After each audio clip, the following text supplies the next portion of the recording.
On fait une deuxième réunion pour vous informer de tout ce qui est, disons, la procédure des poubelles, facturation et tout ce qui se penche derrière tout ça.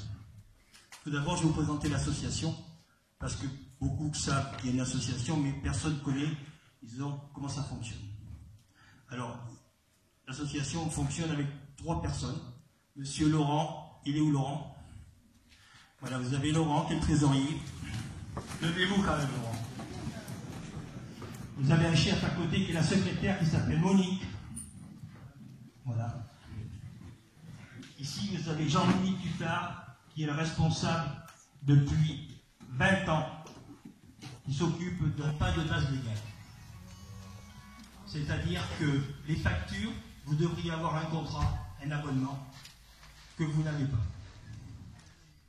Contrairement à ce qu'on vous dit, le service qu'on vous assure par le biais des collectivités locales, c'est-à-dire les communautés de communes, ou est assuré par l'USTOM, tout ça, ça doit se faire dans le courtage et le négoce du commerce. C'est-à-dire qu'on ne peut rien vous imposer. C'est-à-dire qu'aujourd'hui, ce qu'on vous impose n'est pas logique. Il n'y a pas de base commerciale. Ce qui veut dire que quand on vous a émis une facture, on ne peut pas vous faire un abonnement ou un contrat. Parce qu'on essaie de vous faire croire que c'est une imposition. Est-ce que vous comprenez le mécanisme? C'est-à-dire que si on vous fait un contrat, ils vont rentrer dans le rôle du commercial. Tandis que s'ils ne vous font pas de contrat et qu'ils vous envoient une facture, c'est automatique, disons, ils vont vous le considérer comme une imposition. Ces factures elles sont transportées à la trésorerie. Parce que la communauté de communes ne peut pas manipuler des fonds publics. Alors elle confie cette charge à la trésorerie. Mais il y a un mais quelque part, c'est-à-dire que la trésorerie n'est pas créancière. Ce n'est pas un impôt et il n'y a pas d'assiette fiscale. À partir de là, ils ne peuvent pas poursuivre. Ce n'est pas le cas aujourd'hui qu'ils vous poursuivent. Toutes les poursuites que vous avez à votre encontre aujourd'hui, nous les contestons et nous allons continuer à les contester. Premièrement, tous ceux qui ont payé les factures. Payer les factures, depuis 2014, ont droit à avoir un recours pour indûment payer. Ceux qui n'ont pas payé les factures et qui sont poursuivis, ceux-là, on conteste, mais malgré tout, ils font quand même des menaces et des saisies sur les comptes. Ça s'appelle ODD, opposition à tiers détenteur. Alors, je vais vous dire quelque chose ce soir, au regret de vous dire que les ODD qui sont déplaisants sur votre compte vous sont favorables. Je préfère que vous receviez des ODD que des poursuites d'huissier. Je vais vous expliquer pourquoi. Qui va s'appeler arôme. L'odeur. Cette association, elle va s'appeler arôme. Pourquoi? Parce que ça va s'appeler Association de recyclage et de ramassage des ordures ménagères. Et on va commencer par le réolé. Voilà. Alors ce soir, c'est une réunion constitutive. C'est-à-dire qu'on est obligé de vous demander si vous êtes d'accord ou pas pour créer cette association qui va enregistrer, qui va être, enregistrée en préfecture après avoir fait, les statuts. Voilà. Alors, dans cette association, on demande des gens maintenant. Maintenant, c'est du sérieux. Parce que ça va être une affaire nationale. Parce qu'on va être les premiers. Les premiers de cette importance, parce qu'il existe déjà dans la Sarthe, à côté de Sablé-sur-Sarthe, une dame qui a créé une association.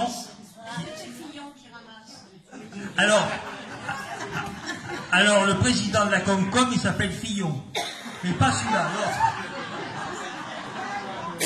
Non, mais je ne plaisante pas, c'est américain en plus. Alors, cette dame qui a créé cette association pour ramasser les ordures ménagères, elle ramasse 150 foyers. Et toutes les semaines, elle ramasse à peu près 600 kilos d'ordures et elle va les amener à l'incinération à Bourges. Voilà, elle loue un camion. Bon, là, ils ont des petits moyens. Bon, et ça leur coûte 70 € par an. Oui, 70 € par an. Alors, aujourd'hui, il me faut 7 ou 8 personnes décider à faire quelque chose avec moi. Voilà. Il suffirait que d'une personne. Mais ce n'est pas le but. Le but, c'est d'être 7 ou 8 pour faire cette opération. C'est pas monstrueux à faire. J'ai toutes les idées. À côté de moi, j'ai du monde. Derrière moi, je peux avancer avec d'autres personnes. Alors, comment ça va marcher? Je vais vous simplifier la chose. En étant dans l'association pour le ramassage des ordures ménagères, vous allez avoir une adhésion. Ce qui va remplacer un abonnement ou un contrat. Cette adhésion, vous permettra, disons, d'avoir droit au ramassage. Ensuite, vous paierez à la levée. Si vous avez 10 levées, vous paierez 10 levées. Si vous en avez 2, vous paierez 2. Et si vous en avez 50, vous paierez 50. Voilà. Nous allons mettre en place une déchetterie. Mais on a innové une autre déchetterie. Une autre forme de déchetterie. C'est-à-dire que c'est vous les acteurs de la déchetterie. C'est-à-dire que vous allez avoir, quand vous irez dans les déchetteries, c'est vous, au lieu de mettre dans les bennes, vous mettrez dans les appareils qui vont compacter, casser les verres, broyer les verres, broyer le bois et tout ça, et le linge et tout ça. On va avoir un autre système qui va faire des économies de l'ordre de 40 à 50% dans les prestations de services. C'est-à-dire qu'aujourd'hui, nous, ce que l'on veut faire, c'est faire un autre modèle, disons, de déchetterie. Pas le système, disons, 440. Parce qu'il faut savoir que tous ceux qui sont autour des déchetteries, c'est du 440. Voilà. C'est Veolia, c'est la Covette, tout ça c'est du 440. Voilà. Et tout ça, on va l'éliminer. Alors il y a aussi, disons, le transport et le ramassage des ordures ménagères, ce n'est pas un problème ça. C'est pas le problème le plus important, il n'est pas là. Il est qu'il faut créer l'association et mettre tout ça en place pour le 1er janvier 2018. Voilà. Pardon? Pour l'instant, on cherche un endroit qui va être certainement trouvé. Voilà. Et en plus, nous allons favoriser, disons, le social. Ils ont favorisé le social. C'est-à-dire que tous ceux qui vont être au chômage, de longue durée, on va essayer de leur trouver un travail. Voilà. C'est-à-dire dans ce cadre-là. Mais on ne les fera travailler différemment. Parce qu'aujourd'hui, il faut comprendre que les faire travailler sous la torture, ils ne foutent rien. Si vous leur dites, vous êtes responsable, ils vont tout faire. C'est comme ça que ça marche. Et j'ai toujours pensé que on est des êtres humains et on veut être traités comme des êtres humains. Pas comme des esclaves ou comme, disons, des négriers. Le but, c'est ça. Voilà.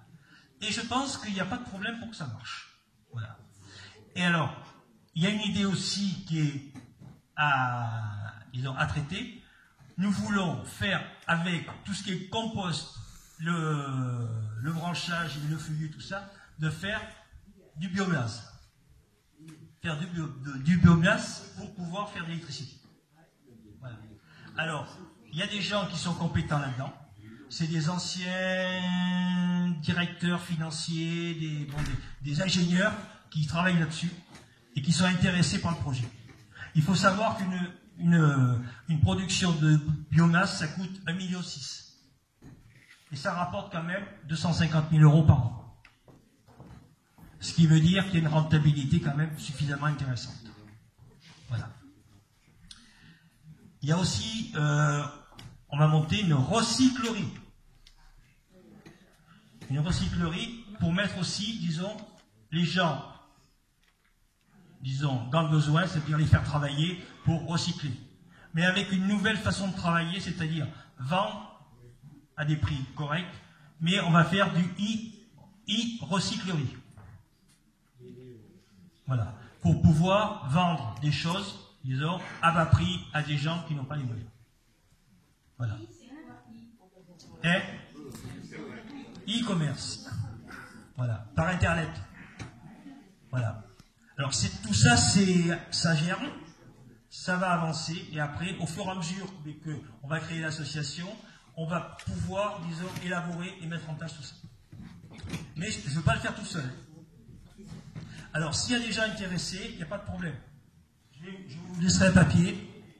Voilà, vous venez le chercher et après, on discute.